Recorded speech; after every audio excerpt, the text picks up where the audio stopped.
Let's talk about the U.S. military budget. Now, I just asked you in the chat to please let us know where you're watching us from and how much your country spends on the military. And let's see.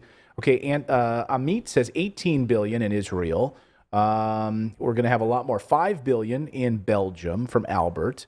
Russia 193. Wisconsin says way too much. Yes, way too much. So something big just happened. You probably weren't paying much attention to it because it didn't get any coverage in the mainstream media. They've been covering the January 6th coverage in television.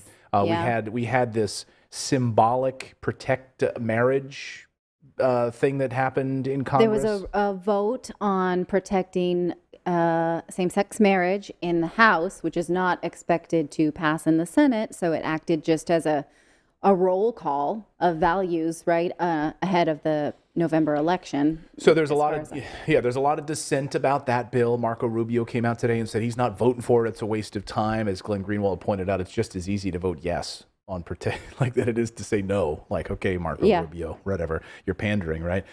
So that was contentious. But what was not contentious is passing the massive new defense bill.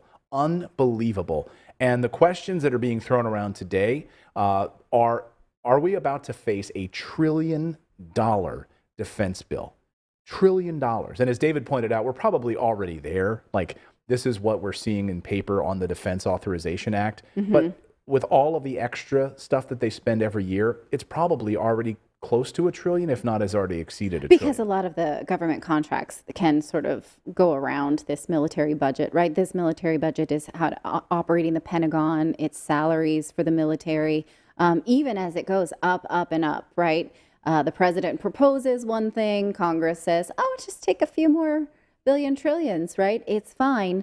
But it's the thing that really gets under my skin the most is that this most recent round of budget increase did not actually increase salary for the military by very much at all. It was in the 4%. So when we're going to tell you these big numbers, we'll make your eyes glaze over because Cost it's just so much, right? When we're at 9% inflation, the military will not get anywhere near that for increases in salary next year, despite the fact that they are the ones risking their lives. So let's go through some of this because there is so much pork in this and it's absolutely stunning. Here is Roll Call. Roll Call is really one of the only publications that actually covered this and actually went through the pork in this thing. According to Roll Call, Congress added an additional $58 billion to the budget that the White House didn't even ask for.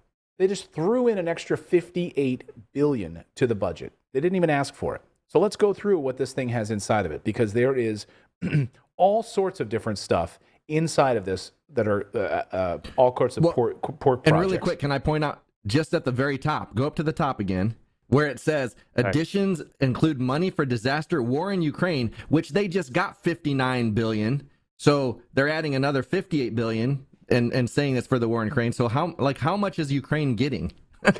Right. An endless supply. Plus, we just showed you in the previous segment that because now U.S. intelligence is telling us that Russia will take on more regions inside southern Ukraine, we have to come up with a new package. Guys, so let's go through this. The Pentagon, costly ships and planes. The Pentagon budget request did not include any of the $58 billion in programs. And in many cases, the additions were not even on the so-called unfunded priorities lists. So they had stuff that wasn't even like some refer to these documents as wish lists. These are like, oh, I wish maybe we could get these.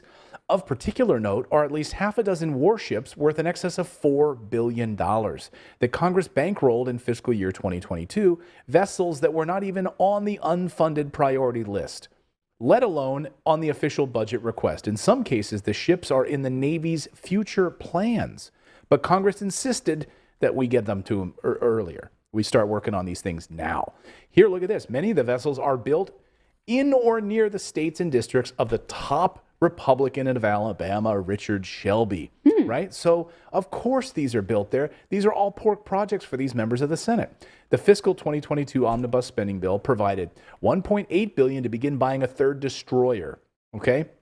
$76 million for a fleet oiler refueling tanker ship, $590 million for expeditionary fast transport ship, sea base out logistics platform. I could build you a logistics platform that would cost a lot less than $577 million. Give me some plywood. You don't have that skill set, honey. I'll build you a platform. No, it'll be good. It's not like a dock that you dive off a lagoon. I'll build a dock. Didn't the Obamacare website cost about that much? You want to see my dinghy? No. What? Didn't the Obamacare website cost about that much? No, it cost $1 billion to build the Obamacare website, healthcare.gov. And the first round of it was a failure. It was a failure. Right. These weapons are cheaper than a website. That's interesting. Right, yeah. Then they have a what dock a deal. ship.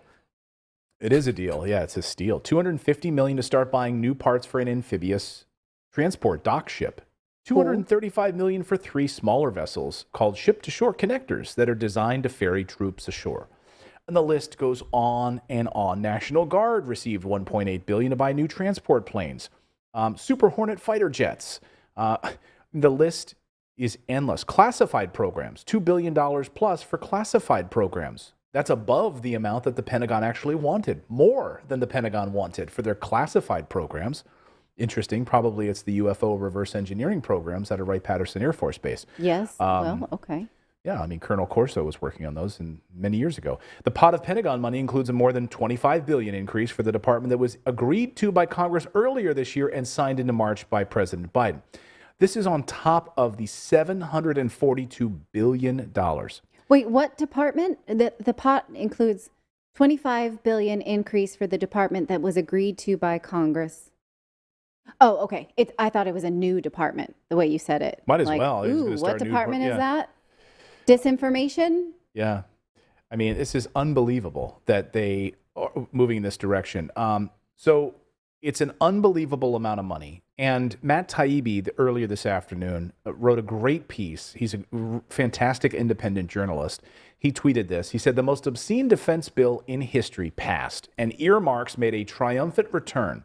But there was little outcry thanks to a progressive rebrand of the war machine.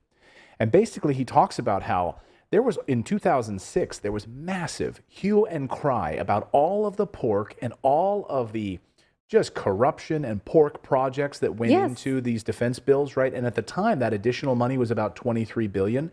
And everyone freaked out about it. And the midterm elections that year, everyone was, the top issue was pork and corruption in Washington. Yes, right? I remember this. Earmarks was something that was said on the news all the time. Right.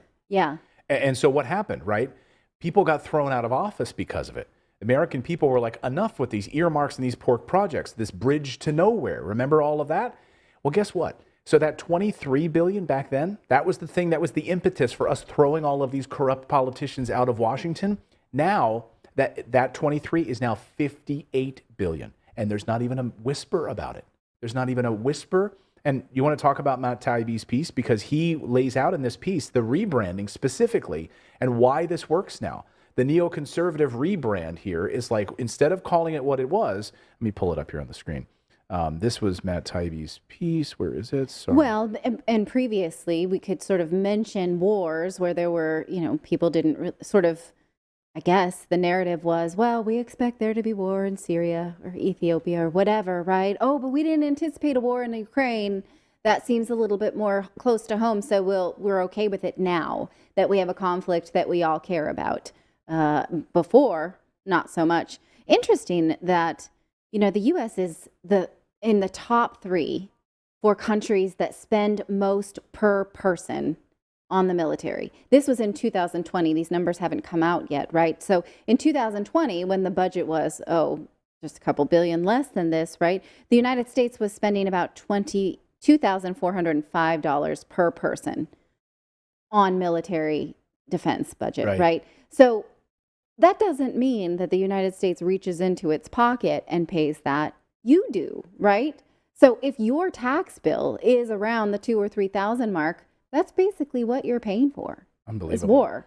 So here's Matt Taibbi's Well, that's the thing. Go ahead. I was going to just say that's been a long time. Like 55+% of your tax dollars, that every day that you work, half of your day, half of your pay is going to, or your taxes is going to war. Yes. Well, That's insane. The one statistic that really gets in my crawl is that the average employee works from January to May for the government. They don't take that home and spend it in their own house. You work and then when you work from June to December, that's what you get to keep to raise your family. Wow. So if you are a 1099 employee, you've only just finished your work for the government about 2 months ago. Now you can keep your salary. Isn't that outrageous? Now you can keep a chunk of it for the rest of the year. Wow. So here's Matt Taibbi's piece. I encourage all of you to read his Substack. The Great American Military Rebrand, he writes. A new defense bill crammed with political pork smashes records, but you likely didn't hear the news because war is good again. And I'm sorry, I just said 1099 employee. I meant W-2 employee. There's a difference. I just wanted to catch that. Sorry. But he talks about the bridge to nowhere, and he talks about back then what this was all about. Remember Jack Abramoff, $320 million, the bridge to nowhere. Duke Cunningham, all of these scandals with these Republicans and Democrats. All of these earmarks and all of this, and corruption and ethics problems. But he talks about how basically it was then changed. And it was rebranded so that now these additions are all good. And we don't hear about it. We don't even hear about it because they're not earmarks. They're part of the billions of dollars in weapons that the military did not seek, such as more than $4 billion worth of unrequested warships, many of them built by the constituents of senior appropriators right in their backyard. So this $58 billion revealed by the Defense Department only pertain to congressional increases. So they don't call them earmarks anymore. They don't call them that, right? This is not an earmark. This is something that is important to our congressional increasing. In my backyard, Senator Shelby in Alabama, this is just a congressional increase because they're building these ships in my backyard. Don't call it an earmark. Don't do it. And Should we call it an earmark so that it helps increase awareness? Does that help if we bring back the branding? That's dangerous, Natalie. Oh, yes. Sorry. That's dangerous. The U.S., he says at the end, the U.S. has embarked upon what geopolitical analyst Christopher Mott calls the Millennial Rebrand of the Neoconservative project. And the Pentagon's fortunes rose anew after they fixed this, right? As we had this sort of disdain for the war on terror and all of this. Now, we've just changed it all. We've updated it, and now it's worked brilliantly. This is how language works, right? This is why they have these think tanks in Washington. They sit there and they focus group this stuff and they think about, we can't call it the Clean Air Act because it's not actually making the air clean, or we can't call it this, the Defense of Marriage Act when it does this. They come up with all of these different phrasings for these things, and then that's how the White House spins it. And so that we don't ask questions, We don't right? ask questions. When a pertinent question, I think, whether you support war or not, right? We respect people who are risking their lives for something that they believe in. And does this make them more comfortable?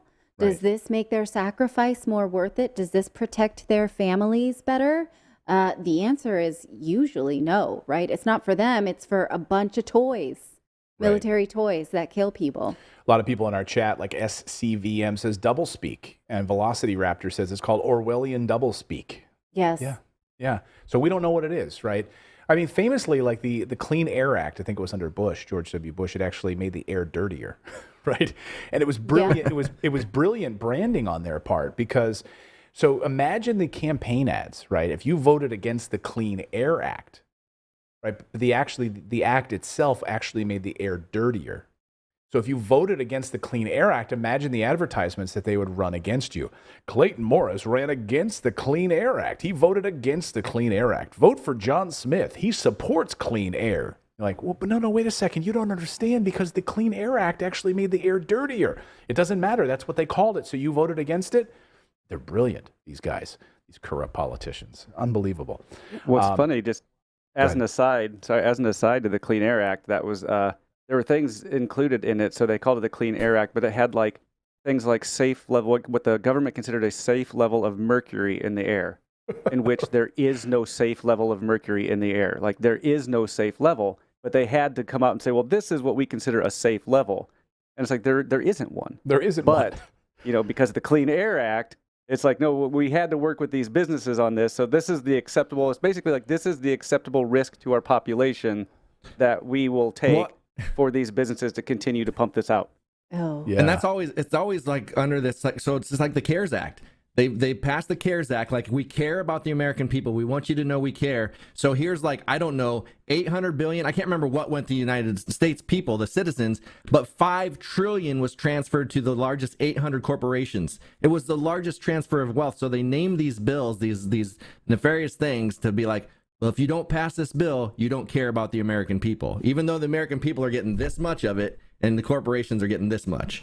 Yeah. I mean, how Dreamers far Act, in your rear view mirror is that 1,300 stimulus check? Like, Today's episode is brought to you by our friends over at Moomoo. Do you want an amazing trading platform that gives you zero commission trades and has access to over 50 different major financial markets?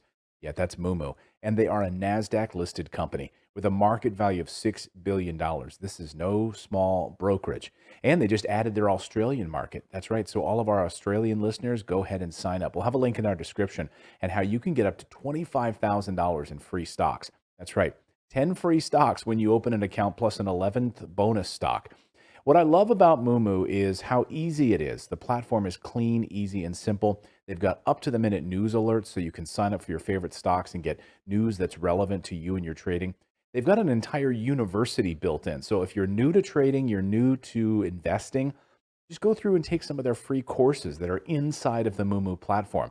So before you ever spend any of your own money to buy certain companies, whatever it is you're going to do, just take some time and learn how to do it inside of their easy to learn university programs inside of the app. Again, zero commission trades, free level 2 trading data.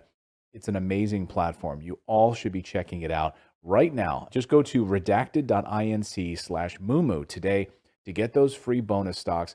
Learn everything you can about the Moomoo platform. They do an amazing job. Again, they've just added their Australian market, so please go check them out. We'll have a link in the description below. You do not want to miss an opportunity this summer with their summer special to get up to $25,000 in bonuses just for opening an account with Moomoo. Our thanks to them for supporting the show. Thank you so much for subscribing to our channel. You know, we've been banned, we've been blocked, we've been censored. That's why we started our own website, to stay connected with you for free. that's right. So head on over to redacted.inc and make sure you're connected with us. You can sign up again at redacted.inc, not .com.